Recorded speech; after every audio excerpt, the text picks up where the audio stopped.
Good morning and welcome to another episode of Raise the Bar. I'm your host, Troy Haines of Sky High and Fly Jump Camps fame.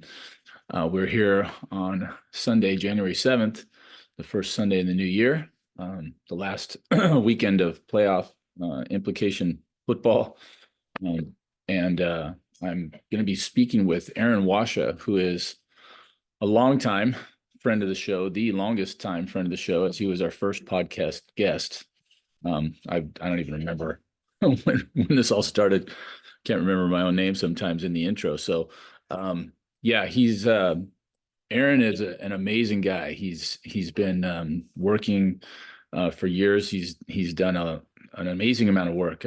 We've talked before with him about his undergraduate work. Went to Michigan State. He's a kinesiology guy like me, and he's had an amazing background. Then, as soon as he got out of Michigan State, where he didn't actually do any sports, he was a high school athlete, track and football both. He then decided to get back into athletics by becoming a strength and conditioning guy. So he did that for a while, and then he actually started playing some arena football. And he was successful enough to get himself a couple tryouts to make the practice squads of NFL teams. And so with no college experience, he took his shot. And it's one thing about me here on Raise the Bar. If you've been listening for any time, I had the big dreams of going to the Olympics.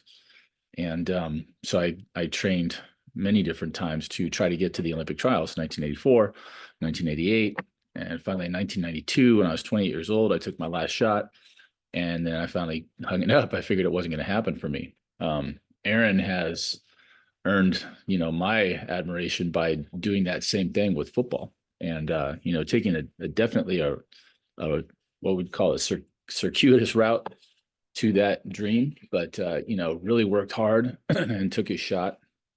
Believe now he has quit trying to get into the NFL and is now doing quite a bit of work. I've seen him posting like crazy. We're going to talk to him about that in a second as soon as he checks in with us here.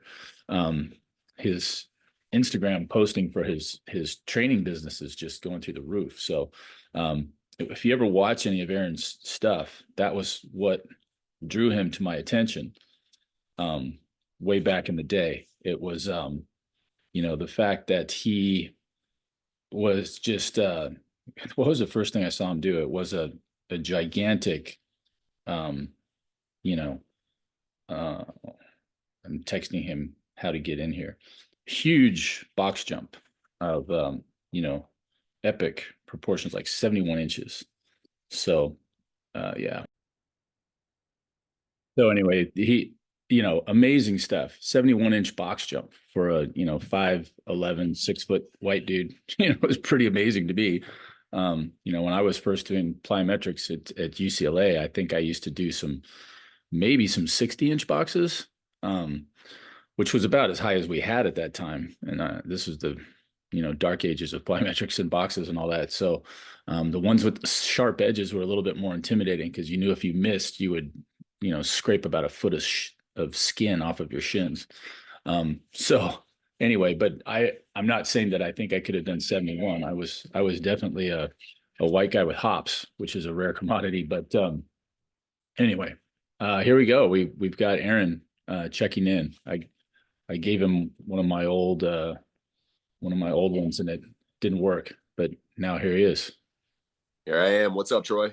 I got you, Aaron. Hey, that was perfectly timed. I just did a great send up. I told everybody that you were an amazing former athlete in high school that didn't do anything in college, just got your degree, and then you can correct me where I'm wrong because I don't want to mess up the details. But I know that you started working as a trainer and not a trainer, the strength and conditioning coach, right? Was it back at your high school you started that? Not my high school, but a local high school Local high where I school. grew up at. Yeah. You did that, and then I told everybody that how you came to my attention was your 71-inch box jump, and that when we talked the first time, you had the dream of making it into the NFL, and were pursuing that with by training and getting into outrageous shape, and then, not only playing well at was it the Arena Football League that you were in again? Yeah, the AFL played for the Philadelphia Soul for a couple of seasons, and then played for the Albany Empire in my final season. You So had, you had some outrageous years and managed to attract the attention of some guys that were looking for receiver help on their. Was that going to be like a practice squad deal, or how was that going to work if you had made it to the next step? yeah, it probably would have been a practice squad. You have to earn your keep wherever you go, especially in the NFL. So that was really, I was just looking for an opportunity, however I could get it. So it was, after the AFL, I was going to combines, just trying to get a look. And I always felt that I performed when I went to those combines, and had eyes on me, but just never quite got there, man. Were you looking at, was that more of a, were you a slot guy, or were you in, did it matter where you lined up, or did you, because Yeah, some, I mean, I'm definitely probably more of a strider than a jitterbug, for uh-huh. sure. Strider and a leaper. Yeah. So probably on the outside, Yeah. but Okay. you got to be versatile, be able to do it all. So I tried to stay ready and prepared for both. Yeah. Yeah. Well, that's, to me, that's amazing, Aaron, because I was mentioning it, in the send up that, one of my dreams was to make it to the Olympics, and to do that, you need to go to the trials. So I went, and tried in 84, 88, 92. I got to 28 years old, and I just figured, I haven't had a personal best jump since I was 22 years old. It's been 6 years of training and trying to get better. And I was consistent, I was good, but I didn't have the next level in me, I guess. So, eventually I said, well, I guess I'm done. And I shut her down and, got a job. And it was like, typical American athlete, as you're trying to make it. I was working 2 or 3 different jobs and trying to train, and, no road maps around. So, but it's always earned my respect, seeing someone who has taken their shot, has gone for it. I see it all the time, and the thing that infuriates me about these Olympics are coming up, and I'm praying that there's going to be better coverage of all the athletes. Like I'm an American. I love rooting for the Americans, but I also just love the drama of people that have trained sometimes for 4, 8, 12 years, and they get there, and then it's like, man, give them their moment, get them on screen, show every jump of the high jump, show every javelin throw, show the hammer. I mean, I love watching all the track and field, not just, and I'll watch the other stuff. I watch the equestrian, for crying out loud. I watch the cross Yeah, country equestrian, they're jumping over trees, and, I'm just yeah. like, I'll watch all of it, so Right. anyway. It's all really delayed gratification, right? You're Yeah. training. I mean, there's no greater delayed gratification than training for 8 years for one moment. Right. I mean, that just gave me goosebumps right there, man. You're talking about in the lab grinding day after day after day, doing everything possible: nutrition, training, yoga, stretching, Yep. chiropractic, anything you can do to give yourself an edge, mindset, Yeah. meditation, just for that one moment. Dude, that's what it's all about, man. Yeah. That's what it's all about. And when you see people, once you even get there, it's amazing. I've watched this show. I don't know if you ever seen it. It's animated, called Archer, but they made fun of this one character who made it to the Olympics and, got the silver medal. And Archer always just kidded him. He says, well, you lost, and he's like, what do you mean I got a silver? He's like, no, but there's only one winner, dude. You got there and you got the silver, I was like, oh man, like what a hard view. But I'm like, the other side of me is like, man, just you're getting there is amazing. You're one of the top guys in the world. And then, you go up from there. So just, well, anyway, so I was telling them about you. And then I also said, I've been seeing your posts have just been like every other minute. It seems like I'm getting a post. Aaron Wascha, another post. Aaron, and I'm like, man, this guy either never stops working out, or he's filmed everything and he's just sending it all back. But I was like, like, you are just going for it, man. So what's the latest? What's going on with you? Yeah, man. Well, relentless consistency has always been a saying of mine. So Right. it helps that I have passion for fitness and I love it, and I'm always trying to explore and dive deeper into it. But Yeah. so it makes it easy to be working out all the time. But really, it's yeah, I'm just consistent with it because it makes me feel good, and I'm still trying to tap into Right. the next level of athleticism. Like, what's possible? You know, Yeah. I've seen some great progress so far, and trying to push the envelope. So as that pertains to you now, I know you have your private, is it a private training business itself, or is it, Yeah. explain that to us a little bit. What kind of athletes are you looking to train, and which sports and all that? Yeah, at this point, I train everybody. Whether it's an everyday person who's just trying to be healthier, or I've trained professional athletes. I've trained some of the players I played with have come to me for advice and training. Martial arts. Just actually picked up a client. She's trying to win worlds in jujitsu, so Right. just picked up her. But I've got a variety. People track, just Yeah. trying to jump higher. Basketball players, football players. Obviously, I played football, but and played basketball. But I'm really just into making better athletes, Yeah. Yeah. athletes that are resistant to injury, and have longevity. And as we talked about last time, efficiency is a main thing that I seek. I Yeah. think a lot of athletes are very powerful, but they're not efficient, and they waste a lot of energy that could be Yeah. channeled Cool. into their sport. Yeah, I see it all the time. Well, I was just at a meet yesterday for 6, 7 hours. It's so poorly run. We're at Cal State Fullerton, and God bless them, they're out there with thousands of people, but it was like, man.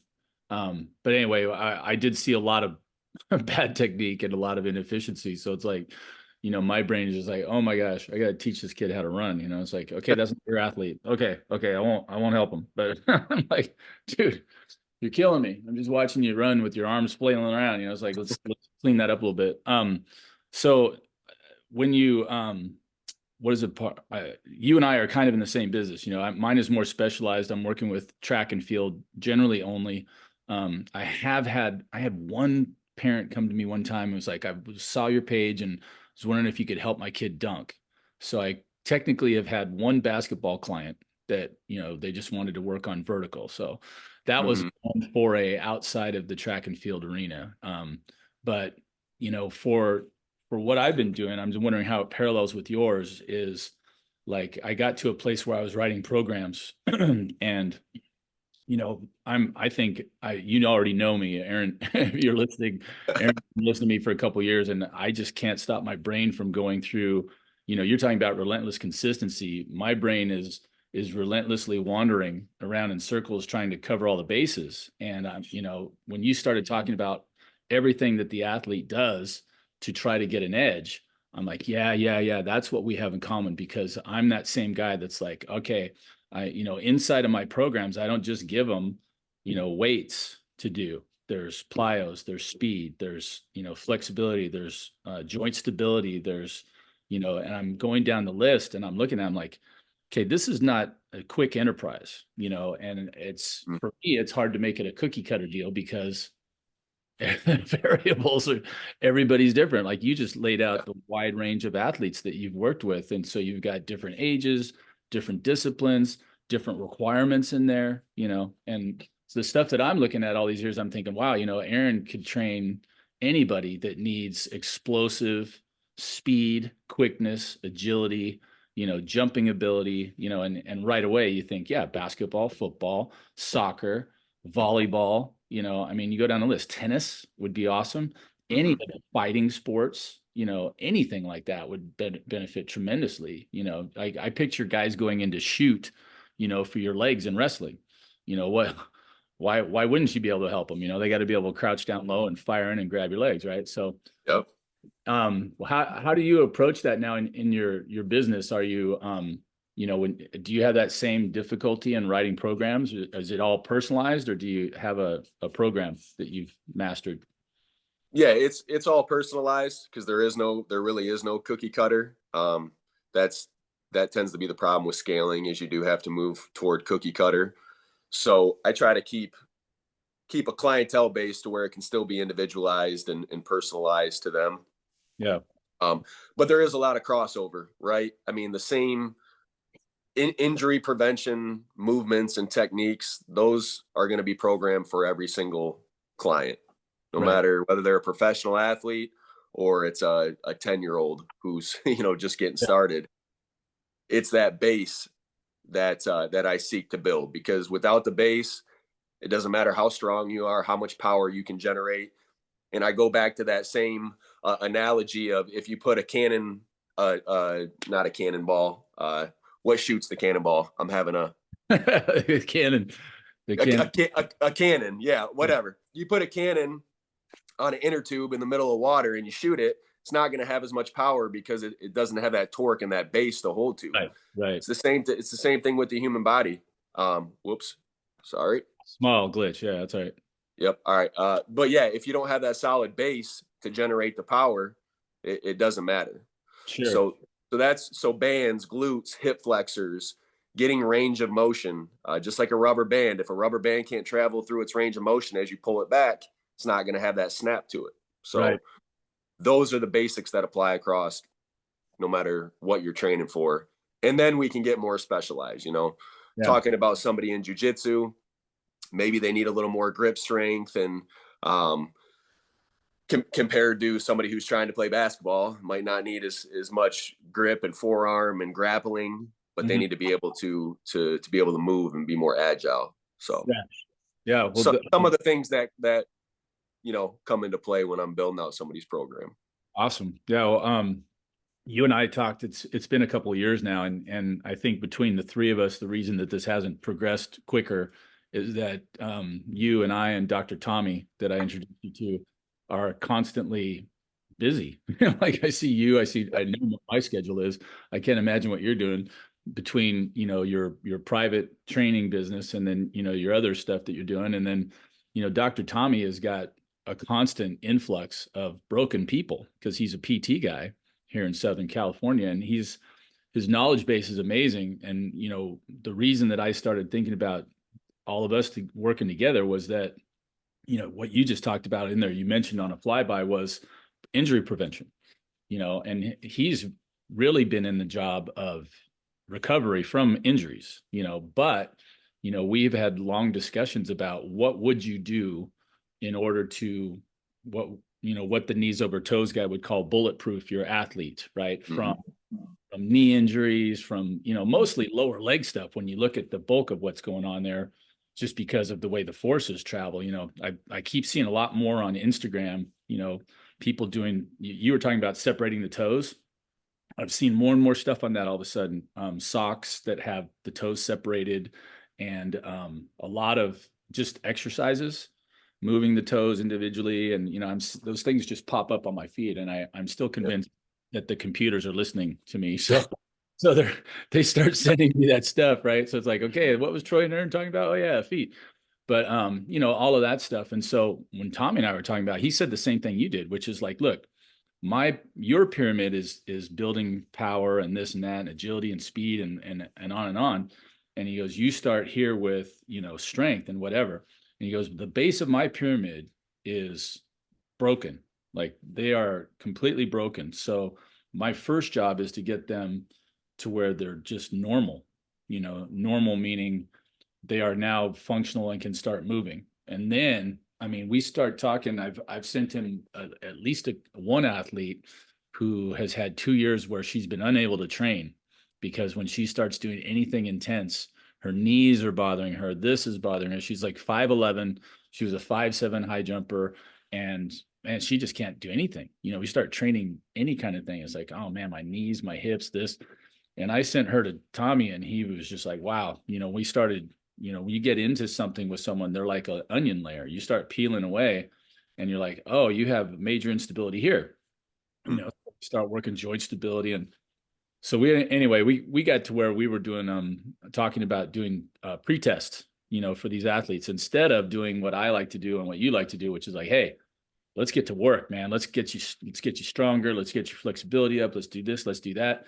I mean, you and I both know if you take, say, a 50 kid soccer team and you start saying, all right, here's your program. We're going to start doing this. I want fast feet. I want blah, blah, blah. And it's like, all of a sudden you can have 10 kids showing up after a week or so going, man, my legs are killing me, or my shins hurt, or this or that. And you're like going, okay, well, they can't handle, what I'm sending at them. So that has really opened my eyes to, I got to work backwards or start at zero in one way. So I'm trying to figure out a way to do and Tommy's been great. We've been talking about doing a kind of a pre-test or a pre-analysis where you can get through and maybe anticipate some of the problems you might run into as you're doing, these heavy, things that you and I like to do. As I told everybody, the first thing I saw you do was a 71-inch box jump. And I'm like, dang, man, I had pretty good hops. I remember doing like 60s, when I was in college and at UCLA in the 80s, when plyometrics was first really starting to catch fire. And I was like, I don't know if I was 71, maybe with a bunch of people cheering in the background and amped up, but I thought I had hops for a white guy. But anyway, um, those boxes were sharp. A buddy of mine missed on one and scraped about Oh, a foot and a half of skin off of his shins, right? oh And yeah. those are both motivating and fear inducing. So, but yeah, the idea of the whole package, as you're talking about, I'm like, man, it is involved, but that I would think the injury prevention, I guess a lot of athletes don't really think about it. I think I might be thinking about it more than they are, but it's like, I want to keep them going, through the whole program, not getting beat up. And, some of that too came to light with Barbara. You helped me with Barbara 2 years ago now, or it's coming up on 2 or 3 years already. Yeah.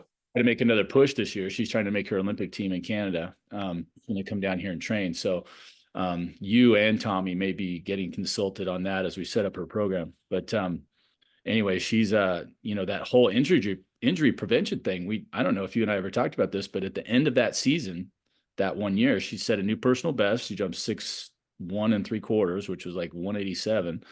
Big PR, was now the #1 ranked jumper in Canada.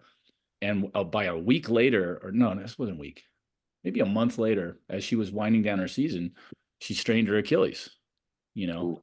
And, yeah. And I had been telling her, I'm like, I think we're doing too much volume, and that's just the older, wiser me, after doing the same thing to myself with overtraining in the past. I never Yeah. had an Achilles strain, but it was like, so that, we're doing a lot of work here. We got to be really careful. So, yeah, True. it's big. And, this is a track and field athlete who's not making millions of dollars. When you're talking about it on the professional level, the athletes that you're training that are trying to break in, your athlete trying to win the worlds or whatever, it's like, man, it can be huge dollars and or huge, results that they're looking at that you're trying to bulletproof them for. So what would you do, Aaron, for your athletes in that respect? Just give us a brief overview of kind of what goes through your mind. You're saying, I want to make sure that they're not, A, not going to get broken, B, they're flexible enough, and that kind of stuff. Yeah. So I think it starts with teaching them how to have length in the body. I think a great way to figure out where you're tight at is just hanging from a pull-up bar. Mm-hmm. Because when you can find out where those kinks are by figuring out where your body can't relax. If your body can't relax in a certain area, that's a telltale sign that there's a blockage there, right? So a lot of people, when they hang from a pull-up bar, they'll feel their scapula get really tight and it can't relax. It's Mm-hmm. because somewhere in the chain, you're not distributing the force equally, and that area is having to overcompensate, which is why it's tense or it cramps up. Right. And it's the same thing in the lower body. I mean, if you just lie flat on the floor and try and take deep breaths and lengthen, sometimes you'll feel that your hip flexor is just tight and you can't get it to relax, or you'll feel wherever, maybe it's your glutes, your back, it might be your ankle. You feel like it's like, I think that's the simplest way to start figuring out, at least becoming aware of where the issue is Mm-hmm. in simplest terms. Yeah. That's where I would start. Teach Wow. your body to be lengthened. And when you hang, you kind of have to be lengthened, but you'll find out that your body won't relax in those areas if something's going on there. Yeah. That it's interesting too, what you're talking about, both the tensing up. And then what my mind went right to was the compensation, because if one area is not doing its job or is incapable of doing its job, your brain has to quickly reroute. Because if you're overriding the muscle inputs and everything else, Mm-hmm. come back and saying, "Hey, we don't really allow to like doing this right now," and you're like, "Yeah, but we're going to anyway." And so you have to figure out a way to get the movement accomplished. Now, you're Yes. then going to recruit additional muscles, which may or may not be suited to that particular purpose, right? They're in the area and they do what they do. And sometimes there's some over recruitment, right, involved. I Yeah. remember that when I was at UCLA, when you start, you start teaching people to run with straight legs, like the C, Mm-hmm. and their arms go straight. And you're like, no, no, Yeah. I don't need your arms and your legs straight, just your legs, and that's a simple example of over recruitment because your brain just goes, okay, well, the easiest way to get that accomplished is everybody goes straight, and you're running like Yeah. this. You don't have to do that. But, on those other terms, it's like you are desperately trying to get a squat done and then one particular muscle fails, let's say, and you're still in the position of trying to get that bar up before it crushes you to the ground. You're going to have Mm-hmm. to recruit some other muscles, and they may or may not be any good at what you're Yeah. at. The central nervous system, that's really where you should start, is with, I mean, if you can figure out how to hack, it's just like a computer that runs a piece of, runs a software, runs a machine. Our central nervous system is our computer. If you've been moving a certain way for a long time, that's stored in the computer and it's hard to break it. So a term that I like to use is slow down to speed up. And Mhm. part of that is hanging from a bar, just lying on the floor and becoming cognizant of where is my body tight at. Because I know when I take the time before a workout to do my soft tissue release, and sometimes the soft tissue release is doing just that. You're pinpointing an area and you're releasing it Right. to get rid of that kink, but also just rolling around and finding out what feels tight and then paying attention to that area. Mhm. And then after that, doing some band work, because bands are another good way to figure out where you're tight at. When you're doing put some bands around your ankles or your knees and you do a lateral band walk, sometimes you'll feel your oblique tighten up or you'll Mhm. feel your upper body tighten up, but you're not even using it. Right. So then I gotta pause, reset, and I gotta take a deep breath and lengthen my upper body because it's all connected, right? So like you said, just because sometimes the problem is not the area that's tight, it's a different area because Yeah. we're a chain and we compensate. So I think you got to slow down to speed up, because when I take the time to do that and then I go and run sprints or do box jumps, I'm more lengthened and I'm more springy Yeah. because I've basically, opened up the chain. Yeah. Okay. So, I like that. You mentioned this. I love talking with you because holy crap, Kirby, don't kill the cat. My dog relentlessly chases our cat around. It's like his form of exercise. She's fat, but she can still beat him, but it's close. Anyway, the thing that I like when you talk, I always hear you bring up stuff, and it always triggers. I know I was 25 years behind you when in my degree or more. I can't remember. It's like I graduated in '88 with a degree in kinesiology from UCLA, and then I got my master's. It took me almost 20 years. I think it's somewhere in the early 2000s to get the master's at Cal State Long Beach in exercise science. So a pretty wide, background. One of my favorite professors was John Garhammer at Cal State Long Beach. He's the guy that put the force plates under the Olympic lifts in mm-hmm. 1984. Does some rocket scientist, smart that guy. But anyway, that's another issue. But you mentioned the lengthening of the muscles. And I was thinking about that because I remember one of the first things I was taught at UCLA, either through kinesiology or just being an athlete or whatever in the weight room, was that concept of full range of motion. And so, for those of you out there listening, I want to hear Aaron's description of it. I'll give mine. I remember being taught in bench press. They say, hey, some people you'll see them, with arms extended, and they come down like a quarter of the way, or they come down halfway and they put it back up, and halfway and put it back up. And I was taught, they go, no, no, no. When you do that, first of all, you're going to lower the bar slowly all the way down to your chest to where it touches, and then come back up. Now at that time we were taught not to pause. And now, there's a lot more work been done since that time. I remember that at the long timers, they didn't say to drop it and bounce it off your chest because you can crack your sternum. And, you see people doing all, Mm-hmm. it's like, hey, you're not really benching it if you're getting a 3-inch bounce by crushing your lungs and your muscles in your chest and bouncing it up. Like, why don't we develop strength through there? But yeah, that concept of full range of motion, I'll explain it to my athletes. Like, you watch a quarterback throw a ball. It's like, if he's going to throw it, 10 yards, he might just, nice, easy move from here. They don't need the full power. But when you see a guy crank back to throw a 70-yarder, you're going to see that arm stretch out and, that full release length of motion. So the active stretch and lengthening and all that is one of my favorite topics. And you're talking about, my question that I thought, as you said it, was, what is the advantage in training, stretching the muscle to its full length and training it to be strong through the full length? Well, obviously, the more range you have, the bigger that range, the more time you have to create power, create force, right? Just like you said with the football example, if you only go a quarter of the way, you don't have that long of a period to create the force. Right. But you're also, the body is elastic. You're meant to use that elastic power that's stored. And a lot of people neglect that by not getting full range of motion. Like on a bench press, the scapula, think about a door and a hinge. The scapula in the thoracic spine is kind of like the hinges that hold your limbs together. Same thing with your hips. Right. So when you can corner it all the way back to its full range of motion, it has the whiplash that comes out of it. So you're really getting full range of motion allows you to store more elastic energy. Mm-hmm. And I think the rubber band is the best example. When you pull if you can't pull a rubber band back all the way, it's not going to have as much power.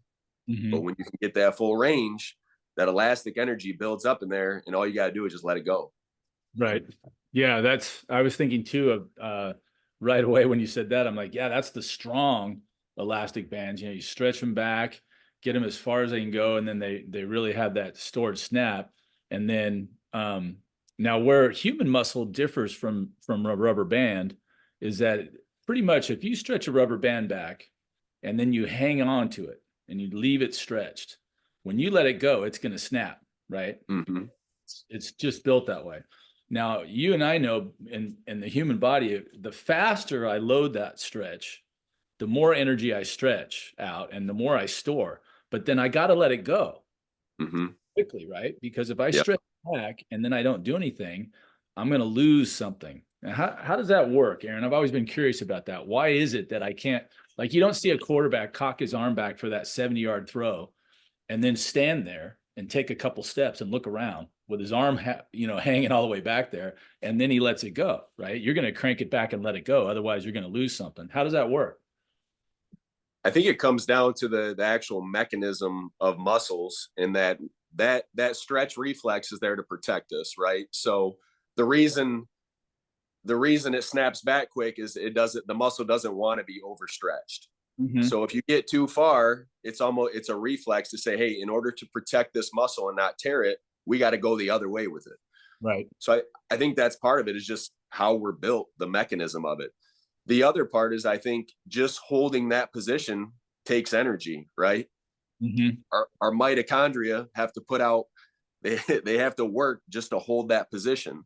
Right. So it's more efficient to be able to just pull it back and let it go. Yeah. Rather than have to hold that in position. That makes sense. Yeah, I don't know. That's maybe beyond my scope, but just naturally, I'd say it's from the way the muscle spindles and everything are set up. It's going to protect you. So that interesting, because my brain wasn't thinking about protection, but yeah, there is a limit, because like you said, I mean, if I pull my muscle back hard enough, and let's say I didn't have a good joint stabilization, maybe I could just dislocate my shoulder. Like if you that thing back there hard enough, you have to be able to stop that movement. Like you said, you've got co-contraction, you got joint stability, you got other muscles around there designed to keep your shoulder in a socket or your hip in its socket or whatever, right? So yeah, I like that. And I call it cornering the joint. So cornering is almost when you're getting full range of motion, but you still have the stability with it. So like if you're cornering the scapula, it's when you pull it all the way back. See, I've got a lot of power stored right here to come out. Right. But if I was unstable, I might get back there and be weak because the surrounding muscles and soft tissue is not there to support it. Mm-hmm. But when you can corner something, which is getting it to its furthest range of motion while still having that elasticity and that stability, Yeah. And the stabilization, that's where the real power comes from. And that's where a fighter's throwing a punch when they're winding up to throw that haymaker. It's coming from that, you know, Yeah. the corner. They're cornering and coming out of it. Okay. Yeah. I Yeah. like that a lot. Then man, every time we're going through, I'm almost sitting here making lists. I'm like, don't, okay, he just said something like that. I want to come back to that. Um, I feel like I wish I had training now and in like brain surgery or something about learning about the wiring of the brain, because you were talking about the computer system, and the central nervous system is the computer thing that links everything up, right? And I've been just fascinated these last couple of years, Aaron, in teaching. I've had more of an opportunity in these last few years to start working with kids from the ground up. Mm-hmm. One parent brought me, I think the youngest one now has been like 5 or 6, and they're so fun, right? They're just running around. They're just got boundless energy, and they're, some of them are better at listening to you than others, but you got to keep it fun because they're fun. But I'm Yeah. learning too. But I'm also like, hey, this is a great time to lay down movement patterns, right? And I'm thinking, the earlier I can get them, the more I can affect, this technique. And it's twofold. Number one, if I'm dealing, with what's the Greek term or Latin tabula rasa, with a blank slate, right? And you're the first one programming, that's kind of daunting in a way. It's like, hey, this is like the first movement patterns we're really dealing with in athletics or whatever. And it's like, okay, well, this is how you hold your arms, and this is, I want you to cycle your feet. And, I start going down this checklist. What's of more interest to me is what you said, that your body stores these movement programs. And I swear, I think it's like, what was the movie? Have you ever seen the original Terminator with Schwarzenegger? I don't think so. Need to see it, because Okay. just for this one part, there's a part where he's he's the Terminator, he's a cyborg, and he's sitting in this room somewhere, and this guy knocks on the door and he says, "Hey, buddy, you got a dead cat in there or what?" And he's like, his brain, you see the computer printout in front of his eyes, and it says Mm-hmm. possible responses: one, F off; two, and it goes down, and it Yeah. rapidly makes a choice, and he goes, "F you, asshole," then he moves on. And it's like, I think of that sometimes. Now, that was just a response. That wasn't a movement response. But I was like, I think that I've watched these kids, and if I say run and jump over the bar, I just want to see what they do. I want to see the first time I put the bar at like 3 feet. They say, I want to try the high jump. Okay. Put the bar at 3 feet. Show me what you got. And they're like, how do I do it? I'm like, I don't know. You asked me. Have you watched it? Do you want to run up and jump over? Go ahead. I just give them an open-ended thing and see what they do. Some of them start shuffling their feet. They don't run. They don't move their arms back. They don't get them ready, and you're like, Mm-hmm. think you should stay over there with the shot putters or with distance guys or whatever. It's like, thanks for coming. Here's your party gift. But other times I'm looking at it, hey, wow, they got some bounce. They've got some running style, this and that. But when I start training them to do things, it's just amazing to me the amount of stuff that is in there. Like if some kid comes to me and they've been jumping for 2 or 3 years already, that can be kind of intimidating, because I'm like, hey, when you're running, you got to learn how to pick your knees up and your feet. You're dragging your feet through here. And I'm saying, if you don't get your feet up, number one, we're trying to raise your center of mass. Number two, I got to get you moving, and we're going to do a lot of work here. But I'm like, I would rather teach them how to run before I can do anything else, right? But it's amazing that the patterns that are in there sometimes you're just like, okay, we got to change this, and they can be super resistant just because, of what they've done. And sometimes I think it's more than, I don't know what the number is, 5 reps, 10 reps. Like within those first 4 or 5 jumps, if I'm letting somebody do stuff, I'm going to start immediately laying down some rules. So, Mm-hmm. sometimes just for safety, look, don't take off in the middle of the bar. You take off in the middle of the bar, you might hit the spar standard, or you can land out of the pit and smash yourself into the ground. And there's been people that have compound fractures. And I mean, it's literally a safety issue. Other times it's more practical, like, hey, let's take off closer to this standard. By the time you get up to your peak height, you'll be in the middle of the bar where it's sagging, and, on and on. Amazingly, you got to put that stuff in there early. And so I don't know if there's a question involved here, but I'm thinking, you were talking about, what was the phrase you used? Something about doing it slow, or you said Slow down to speed up. slow down to speed up. That is something that my golf instructor would have said. It's a different way of saying that. I'm gonna remember to tell him what you said, but he always told me, if you can't do it slow, you can't do it fast. Mm-hmm. In a golf swing, he literally would be like, hey, when you cock that club back here, if you move it back there really fast, he goes, if you've made any mistakes in that process, you're just going to blur right through that. And then you're going to go into something else, and you're just creating all these problems with the speed of motion. So he's like, Mm-hmm. hey, cock your wrists, turn, get set here, boom. And he's got me going like this, right? I turn and I'm like this, and he goes, stop. And I'm like standing there with my parallel to the ground, and I'm like this, and he goes, now swing. And I'm like, I can't swing the club from here. He's like, yeah, you can. It was like, I mean, I battled that for like the first 6 months of working with him. Mike McNary, I'm throwing a shout out to Mike. He's on Instagram as well. Great swing instructor in Costa Mesa. But it was like, we're sitting there, and I'm like, man, okay. And it took a while, but I'm one of the biggest fans Mike has now, because like, it's one of the simplest ways. Same thing from, I like to get the kids, and I'll go, hey, walk this through. I said, don't start running. If Mm-hmm. I show them a movement, I go, okay, 1, 2, 3, gather, reach back, jump. And you walk it through. And I say, now walk it through. Sometimes they run and they jump immediately. Yep. No. I didn't say jump. I said, walk it through. I want to see you do this sequence, and sometimes they'll walk it through 2 or 3 times. And then when they go to do it, completely different. They do something Yep. completely different. And you're like, no, we just walked this through. I'm like, I want you to walk it through, then we'll jog it through, and then we'll sprint it through. It's like, we got to go through some stages here. And it's just amazing to me. Like I said, I want to write a book on this stuff, because I see these patterns emerge on Yeah.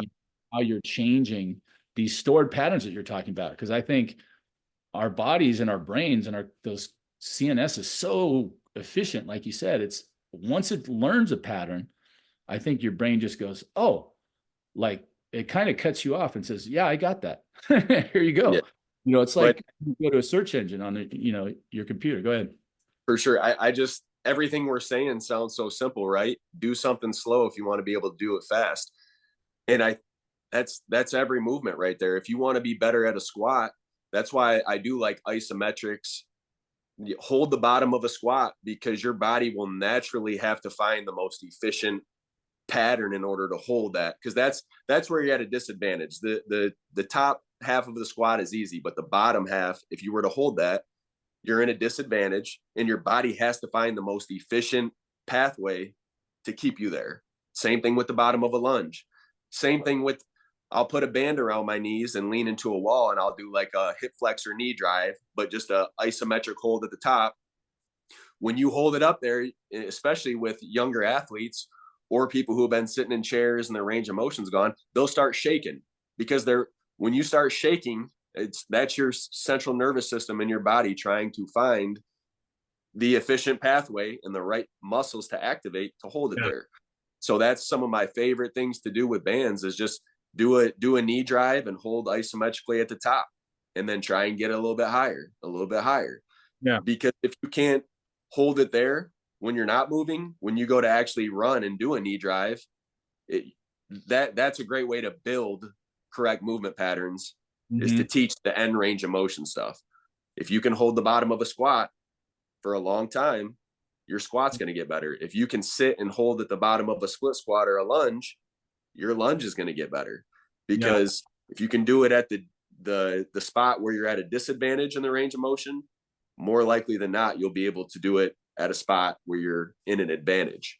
Yeah, less or a less of a disadvantage, right? Like Yeah.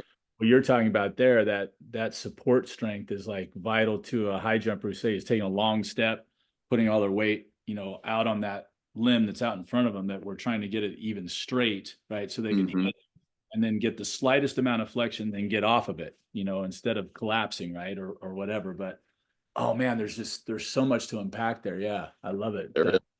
The slow speed thing, when you're talking about that, I thought immediately hip flexors. God, hip flexors is like where I live, right? So I got to get their knees up when they run. I got to get them to drive their knee up and across the other hip, which when I look at that, it's one of the few moves other than a football player in the Heisman Trophy pose, like basketball players, soccer. I'm like, unless you're going to radically change direction, maybe, and then, cut across your body. Most sprinting sports in track and field, I'm thinking sprints, hurdles, um, you know, long jump, triple jump, anything they're moving in a straight line, driving the knee across the other one is pointless and inefficient, because you're going to start to wobble. Like if Mm-hmm. you crossed each time or just once in a while, you've got to correct your course, you've got to stabilize your core, you got to do all these things. Now, high jump, it's a boon. It's the biggest skill you can have is to, as you're coming off the ground, to drive that knee back into the curve so you can go up. And so I'm dealing with that all the time. I had this kid yesterday, love this kid. His name's Titus. Titus the Padlock, I call him, because that's the name I always associate with Titus. He's just as he's running up to the bar, I've been preaching cycling. Get your knees up, get your feet to your butt. And you would think I'm talking in another language because he can barely pick his knees up, And, Mm-hmm. oh man, we got to do some hip flexor work. I'm like immediately, like you're saying, I'm like, I got to get that kid with some bands. And now what you're saying brought to mind a couple things. Number one, hold the end position. So for him, it'd be almost like a test, right? Here's a certain strength band, put it around this foot, anchor it on the ground. Now hook the other one in there. Now let's bring that knee up slowly, slowly, bring it up as high as you can and just watch him. And I know with a certain band strength, he wouldn't be able to get it higher than he does right now because he's not even trying to pick up a band. He's trying to just pick up his own leg and he can only Yeah, hit 20 degrees. I need that knee and that hip at 90. I want for your sure. knee hip level minimum. So I'm like, bring that knee up and then now, like you're saying, now hold it there and just watch the shake, right? And then my idea is what you just said too. What's going to happen there? I can't train him about full range of motion because he can't even pick his own knee up that high. So I'm like, now what do we work on? Okay, well, let's see how we're getting because you get stronger and like, hey, look at that. You got another 5 degrees, you've strengthened up over these last couple of weeks. And then it's incremental, so not Yep. only is there the idea of, walk before you run or do the walkthrough, do it slow before you do it fast, or you can't do it fast before you do it slow, but Mm-hmm. also I think a lot of times we miss, especially as Americans, incremental change. It's like, hey, I want to get from here, I want to get from A to Z. And Z is where I'm super fast and agile and this and that and the other thing. You're like, you know what? There's a lot of steps in between A and Z, buddy. And you're you're going to get a little bit better over time. And I think a lot of athletes don't have the patience, number one, and or the wisdom. Maybe there's, the body, maybe the muscles are out speeding some other element, and ready to jump ahead. And you're like, no, we still kind of laying the groundwork here. Let's not go, too crazy on that, to avoid injury or whatnot. Yeah, for sure. So many areas. When I wanted to touch back on something that you brought up last time, which was about the separation of the toes and all that stuff. How integral is that in your programming with people? Is that something that you hit them with, or is that just like an interesting, side push? Is it something that's fundamental, or just like, something that you've noticed that you find beneficial later on? Let's say. Yeah, I would say more of a side push, especially I work remotely with my clients. So it's you can get in the weeds on that, right? That's almost more of like a self-discovery. Once you get the basics, you can't drop everything on somebody all at once. If you do that, they can get overwhelmed. That's kind of something you might start to notice as you do a squat, like, hey, my pinky is doing more work than my big toe, you know. Right. But sometimes you have to get a base level of just jumping into it to then refine those small details. Just like anything, it it holds true across a lot of aspects of life. But like business, I mean, if you go in and you're trying to get into the nitty gritties before you even figure out what the hell you're doing, you're not Yeah. going to be able to do that. But once you've been in business for 10 years, then you're really starting to refine. Okay, how Yeah. do I get my leads? How do I get this and that? But if you drop that on a beginner, it's not going to work. So I relate that to Okay. the length, and sometimes you just got to jump in and start doing body weight movements and figure it out first. Yeah. Okay. So it's not a foundational thing, but yeah. So the only reason I mention that is, me, I live on Instagram. So I just, and I swear they're listening. So it's like, I've seen so many things recently on, the things like the shoe design, they're starting to talk about, shoes don't look anything like feet. And you're like, from the obvious thing where most shoes don't have toes built where you can stick each individual toe into its own little place. But it's like, if you think about it, and I started thinking about it for like the first time was like your shoe shoves your foot into this weird formation where it acts like a club. Like it doesn't way to do this. You don't have a chance to wiggle your toes, whatever. And the funny thing was you brought that up to me. And when I mentioned it to Tommy, he just looked at me and he took off his shoes and he had those socks with the little individual toes. And then he went like this. He went and he Yeah. all of his toes. And I'm like, oh my God, he looked like a sloth or something, or like, I don't know, somebody that uses their toes to hang on trees or something. I was like, oh my gosh, he's individually all of his toes spread out. I'm like, he's like, tell me something I don't know. And I'm like, I'm trying to picture my own toes and I think I can wiggle them back and forth. That's about it. Yeah. Oh man, awesome stuff. Um, are there any new things? Because this is where we got into the toes thing last time. I asked you about something new, and you always seem to be that guy that has found something Yeah. interesting that you're using. Yeah, I think upper body and lower body, just working on more of the rotation within the joint. And I'm an analogy guy, so I always like to think of, like, you think of a wet towel, right? So you got a wet towel. If you just fold that wet towel, or if you just push it together, there's not much energy stored in that towel. Right. But if you twist that towel up and you get that towel twisted as tight as you can, and you just let it go, what happens, right? It naturally has a quick unravel. Right. So that's the elastic force that our body possesses, right? We work on spirals and rotation. That's how the hip and the shoulder is meant to move. I think last time we started talking about like a punch. So when I was with you, but a punch, you have that level of rotation in the joint, right? That's where the power comes from. You don't necessarily just, like a robot, Right. you twist, you store the energy in the shoulder bracket, and then you let it go. And that rotation is the same thing as how the towel unfolds or Right. unwraps. That is the elastic force we're meant to use. So that's something that I've been super cognizant of whenever I'm doing anything. Even in the hip, like I'll get down and, let's say, like a kneeling bird dog, you know what I mean? How you extend one arm and you Yes. extend the leg back. I'm trying to add more rotation to that, if it makes sense, in the hip. So I'm extending my leg back and I'm rotating my heel out, because we talked about the internal rotation last time too. A lot of people can externally rotate in a lot of areas, but they can't internally rotate at the hip. Okay. And when I start to, extend my leg back behind me and do an internal rotation, I notice that I feel like my oblique and my abs tense up. And then I got to relax, lengthen my upper body. And when I relax and lengthen my upper body, I get more internal rotation. And I just kind of repeat that. So it's like I internally rotate until I can't.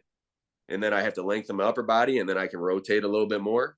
And then I lengthen my upper body and I can rotate a little bit more. Yeah. And when I do that, I become unlocked.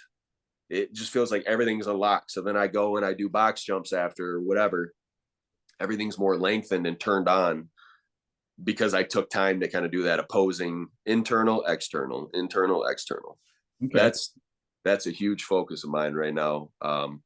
Maybe I'll take 5-pound plates and just rotate in, rotate back, rotate in, rotate back. And then I'm unlocking my upper body. Or just kind of doing like the punch rotate. You can do it in so many different planes, but externally rotate, internally rotate, externally rotate. Yeah. And I'm telling you, you'll what blew my mind. Yeah, but really, you internally rotate them. Yeah, almost try and turn your pinkies toward each other. Yeah. And then when you come back, you're turning your thumbs out. So you're turning your thumbs out and trying to get as much of that shoulder bracket expanded as possible. Yeah. And that's where that power comes from, man. Like when I'm doing explosive push-ups, that's the same rotation. Yeah. So I think that's really the future of training, is learning how to use that elasticity. And I go back to Bruce Lee, be like water. He naturally knows how to use that elasticity. That's why he can punch you and send you across the room from 6 inches. That's elasticity. That's Right. the rubber. That's the rubber band unsnapping. He just figured out how to do it with less range of motion. Right. So those are the big things right there, man. I'll do a whole upper body workout with no weights. I'll just internally, externally rotate, and then you can internally, externally rotate. You can push your elbows together, expand, push your elbows together, expand. Right. And when I do that, I'm big into breathing exercises too, right? I have a cold plunge. It's 25 degrees outside. Mm-hmm. I go in that cold plunge. I do my breathing exercises right out on the porch. When you do all this and you open up the thoracic spine, you can take bigger breaths after. Right. So when I lay on the floor and do, opposing movements, so I'll push my elbows into the floor, push them together, or above my head, I'll be laying flat and I'll push the back of my palms into the floor, and then I'll push them into the floor this way. You start to unlock your whole upper body. And when you can take a bigger breath, that's a perfect telltale sign that you're lengthening and expanding. Right. I'm on a rant now, but that's part of what yoga is. They put you in these positions and you can't breathe. That's a problem. But when you learn to lengthen, you can be in those same positions and take a full breath, just like you're sitting upright. Yeah. That's funny too, because I remember hearing that the very first time I took a yoga class, and I had the very quick realization that yoga was nothing like I thought it was. Because when I first saw people doing yoga, I'm like, oh, they just sit around in these weird positions, fingers together, they're chanting or something. It was like whatever I had pictured was not it. Like the first yoga workout I did, I was so dead afterwards, just when they do the dead man pose at the end, right? That was me. I'm like, oh, this is my favorite one. Oh, like, okay, let your feet fall out. I go, I got it. Like, I am the dead corpse. That's my best pose. So, but the thing that always impressed me was, like you said, they put you in this position. And you're like, wait, what? Okay, do this. And you're like this. And all of a sudden you're just like, you can't move. And they're like, now breathe. I'm like, oh yeah, I'm not breathing because, you're so focused on, God, I can't even do this movement, and, or it's painful, and, or it's putting me in a position where I can't breathe. Exactly. So yeah, like you're saying, you got to learn how. They're like, breathe, relax, move through it. Like, yeah, it's a discipline for sure. I've definitely I've moved away from like the grind of, when I was in college, it's like squat, deadlift, all that. I moved away from that and I started chasing like length and activation and turning on those small muscles, and then rotation, internal, externally within the joint, like being able to control every part of my body individually. Because then when it comes back together, it's going to be a stronger whole. Just like if you got a team in your business and everybody's not doing their job, when you come together as a team, you're not going to be a strong team. A sports team, like the offensive tackle's got to do his job, the receiver's got to catch the ball, the quarterback. Your body's no different. If your pinky toe is not holding its own weight, then the ankle's not going to be as strong, the hip's not going to be as strong, all the way up. Yeah. And that breathing is a great way to tell you if you're not aligned, because breath is like energy. So if you can fully move the breath from your stomach to your chest all the way up, it's probably a good sign that the muscles surrounding it are not collapsing, and you're keeping length, which will make you a better athlete. Right. Okay. Yeah. Just so many areas we could talk about. I love checking back in with you. So right now it sounds like you just mentioned you've started moving away from the weights themselves. So you're doing a lot of this rotational work with both upper and lower body. And then I'm guessing then if you're doing the movements that I've seen you doing are mostly then what are calisthenics? Is calisthenics just like push-ups and this and that where you're not using any weight? Is that a term? Is that what that essentially means, where you're, instead of bench press, you're doing push-ups, right? That would be calisthenics that Right. do the same thing, right? That are exercising muscles. Yeah, for sure. And don't get me wrong, I still do use heavy weights for upper body and lower body. But really, if you have intention within the movement, you can get the same work just by using the natural tension you're able to create in your body. So just like all these little movements I'm talking about, if you do that for 30, 45 seconds, you might be surprised at how fatigued you feel. Yeah, Like just on my Instagram story, I was doing it last night. So you check it out.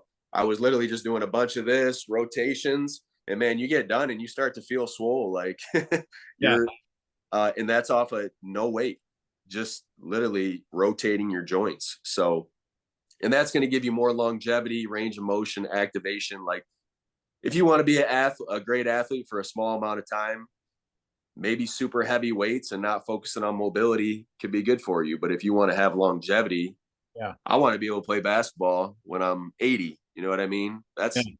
That's kind of how I'm looking ahead. Like I want to be able to do a 72-inch box jump when I'm 60. Like Right. now we'll see what happens, but that's how I train. I train what feels good.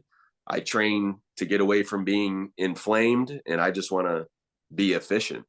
Yeah. Well, so many topics there. You're just like I keep wanting to get you and Tommy in the same room together because a lot of the things that you're talking about, I see the application both on both ends from preparation of these athletes from the ground up. Let's say we get them when they're 5. They've got the super energy of the gymnastics kids. They're just ready to jump and flip and roll. And you're like, hey, let's do this. And teach them your movements for warm up, for stretch. We're learning to move full range of motion. You're developing strength throughout the range of motion, balance, core, what we call joint stability.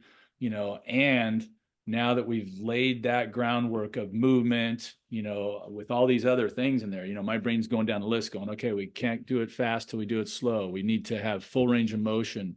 We need to have, activation and like you're saying, full utilization of all the muscles, from the main movers to, the support crew, let's call it, or Yeah. whatever's involved. Because, most students could tell you, and my kids, I'm like, hey, which muscle does, brings my foot up to the butt? And there'll be at least one kid will go, is that your hamstring? I'm like, yeah, good. Well, there's not just your hamstring, right? But there's a bunch of others muscles that get activated, but it's like, yeah, there's primary movers, there's antagonists and synergists and all that stuff. And it's like, seems to me that uh, it's such a big business. I think it's mostly fueled by that. There's billions of dollars in physical stuff, from non-athletes, recoveries from injury. Then we've got athletes, and then we've got athletes trained at a superior level. You've got your LeBron Jameses who are spending millions of dollars every year on their own recovery. He's big into sleep. He's big into, I'm sure, massage and ice baths like you're talking about, your cold plunge, all those things applied. So yeah, I'm looking at it as, man, there's just so many things to put in there and see if you can cover all the bases. So thanks again, Aaron, for giving me more things to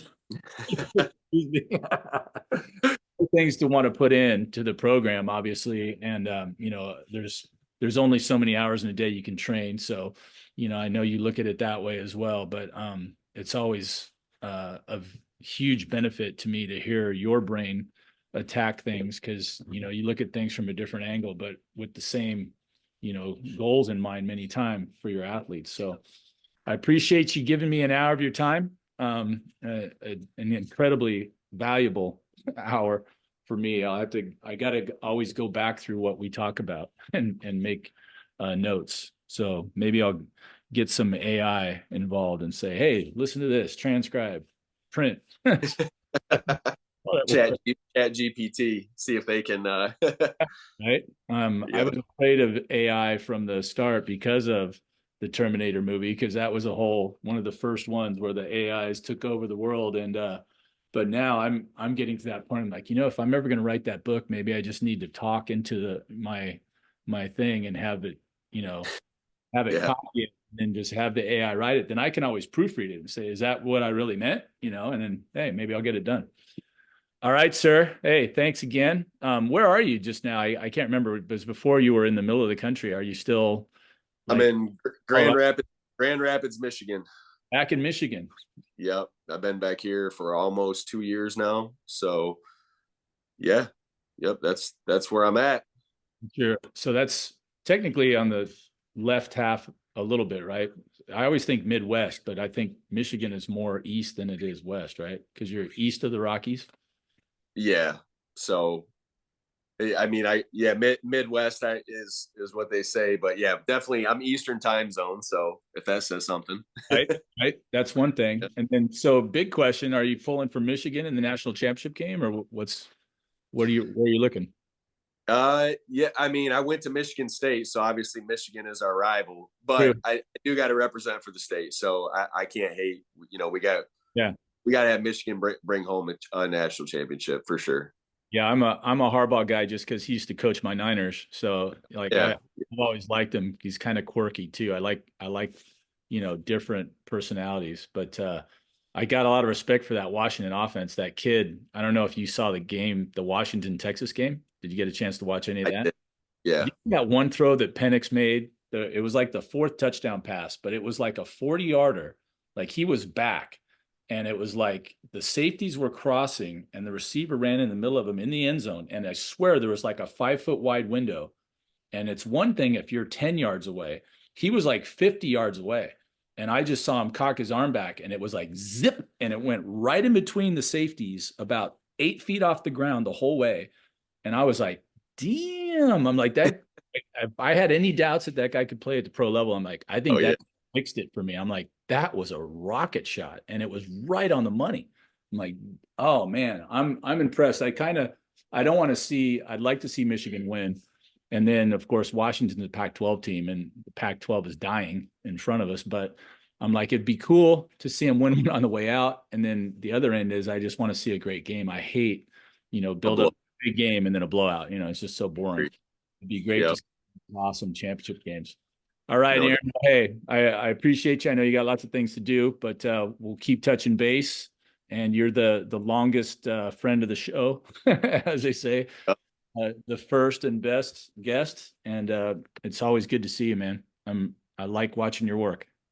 likewise, Troy. Thanks for having me on again. It's always good to talk shop to somebody who appreciates it. I know we get in the weeds, and maybe some people it's outside the scope of what they do, but when you're just chasing like the most elite, Mm-hmm. that's really what I'm doing. I want to change the game, and I don't think a lot of people are this far in the weeds. But I think it's the future.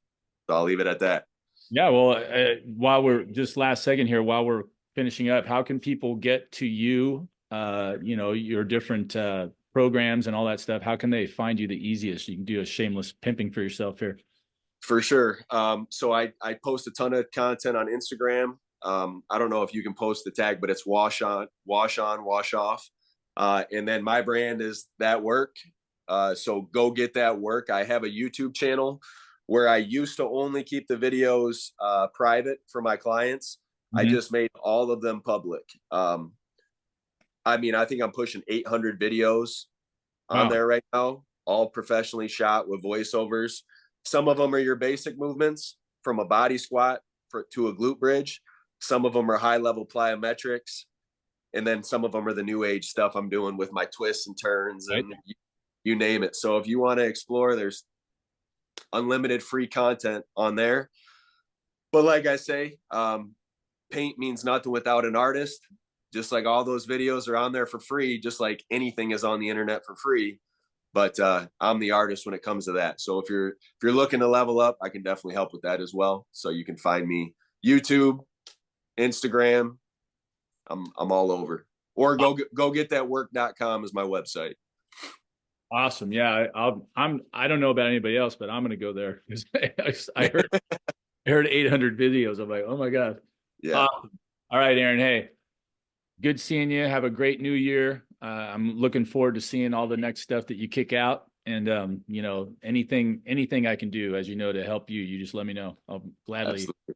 gladly promote. All right, bud. Likewise, Troy. By the way, the hair is looking amazing, man. You got some volume there. I like it. Yeah, it's getting pretty wild. I've gone through some phases here. I've had people like, "What the hell are you doing?" And then the older guys I think are jealous because they're losing their hair. And I'm just like, I think I've gotten to a place where it's like it's been so much work to get it here. I'm just going to keep riding it out and see what happens. All I like it, man. Keep it going. right, man. Thanks, Aaron. We'll talk soon, All right. bud. Yep. See you, Troy. Bye. See ya. All right. Well, that was Aaron Wascha. Always just a real pleasure to talk with Aaron. There's always something new that he's doing. And if you watch him do what he's talking about, it's amazing. He does. When I say he did a 71-inch box jump, I mean, it's the real deal. And 71 inches, for those of you not paying attention, is close to 6 feet in the air. So he can jump up off the ground and land. I've seen him do one on his car, jumping from the ground up to the roof of his car, which I don't think is 71 inches, but it may be close.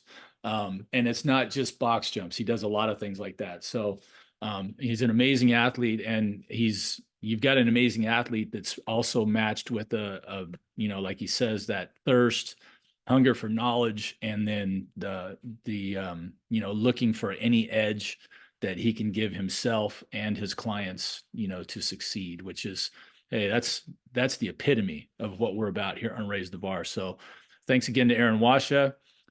You heard him. You can find him on Instagram, YouTube, and he threw out the name of his site. I'll have to put that into the YouTube when I post. And once you can always see us here on Raise the Bar on YouTube. I post them there. Watching a podcast is probably not that enticing, which is, I don't think, why a lot of people aren't that interested on YouTube. But that is how Barbara takes my feed and then puts it into, Apple Podcasts and Spotify and where you can find Raise the Bar to listen to. So there's a couple of different ways to get that information. But until next time, Troy Haines here at Raise the Bar signing off. We're looking forward to talking with many more athletes and coaches. I need to check back in with Tony Holler, our Feed the Cats expert. Still very interested in learning about how to do what he does from a practical standpoint. I also bumped into another couple of coaching buddies that I've never had on the podcast before. So you'll be meeting some of them in the months to come up and in the next few weeks, because our season's really heating up here. It's early outdoor season here in California, but we've already had some, because rub it in, right? We've got no snow on the ground and able to compete outdoors, which I know is not the case for some of you on the east side of the country. Yeah, we're getting busy. So we'll be talking with you more soon with more guests about how to raise the bar. Until then, it's Troy Haines signing off.